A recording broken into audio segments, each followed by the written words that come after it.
મહાદેવ હર મહેરબાની કરીને આ વિડીયો આખો જોજો અને સાંભળજો, કારણ કે બહુ અગત્યની અને જરૂરી વાત છે.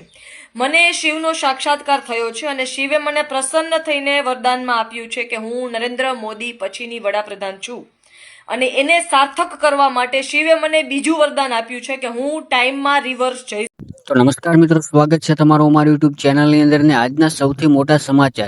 હા મિત્રો, આજના સૌથી મોટા સમાચાર તમે વિડીયોની અંદર સાંભળ્યું હશે કે આ એક દીકરી છે જે જામનગરની છે અને સાથે સાથે એવું પણ કહ્યું છે કે હું એક શિવ ભક્ત છું અને મને શિવજીએ સાક્ષાત દર્શન આપીને મને વરદાન આપ્યું છે. અને એવું પણ કહ્યું છે કે આવનારા સમયની અંદર નરેન્દ્ર મોદીની સાઈડ કાપીને હું દેશની વડાપ્રધાન બનીશ એવું મને શિવજીએ સાક્ષાત મળીને વરદાન આપ્યું છે. હા મિત્રો, તો આ દીકરીનો વિડીયો તમે ક્યાંક ને ક્યાંક મિત્રો સોશિયલ મીડિયાની અંદર જોયો જશે અને સાથે સાથે એવું પણ કહી રહી છે કે હા, આવનારા સમયની અંદર લોકોને ભલે મજાક લાગે પણ હું આવનારા સમયની અંદર ચોક્કસ દેશની વડાપ્રધાન બનીશ. તો મિત્રો, અત્યારે સોશિયલ મીડિયાની અંદર આ દીકરીનો એક વિડીયો વાયરલ થઈ રહ્યો છે જે શિવ ભક્ત છે.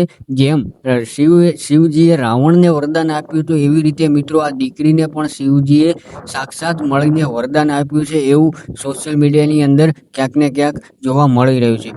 અને સાથે સાથે મિત્રો એવું પણ કહ્યું દીકરીએ કે જ્યારે આપણા દેશના વડાપ્રધાન નરેન્દ્ર મોદી જ્યારે પીએમ ના પદ ઉપરથી હટી જશે ત્યારે દેશની વડાપ્રધાન હું બનીશ. ચોક્કસ રીતે મિત્રો એવું પણ કહી રહી છે કે અત્યારે ભલે લોકોને મજાક લાગી રહી પણ આવનારા સમયની અંદર આવનારો સમય બતાવશે કે દેશના વડાપ્રધાન કોણ બનશે. અત્યારે મિત્રો આ દીકરીને લોકો ઘણા બધા સોશિયલ મીડિયાની અંદર મજાક ઉડાડી રહ્યા છે પણ શું મિત્રો ખરેખર આવનારા સમયની અંદર આ જામનગરની એક દીકરી છે જે અત્યારે કહી રહી છે અને એના વિડીયો પણ સોશિયલ મીડિયાની અંદર ઘણા વાયરલ થઈ રહ્યા છે. તો શું આવનારા સમયની અંદર શું મિત્રો ખરેખર આ દીકરી છે જે દેશની વડાપ્રધાન બની શકે છે અને શું ખરેખર મિત્રો સાક્ષાત શિવજીએ આને પરચો આપ્યો છે અને એવું વરદાન પણ આપ્યું છે કે તું દેશની વડાપ્રધાન આવનારા સમયની અંદર બનીશ.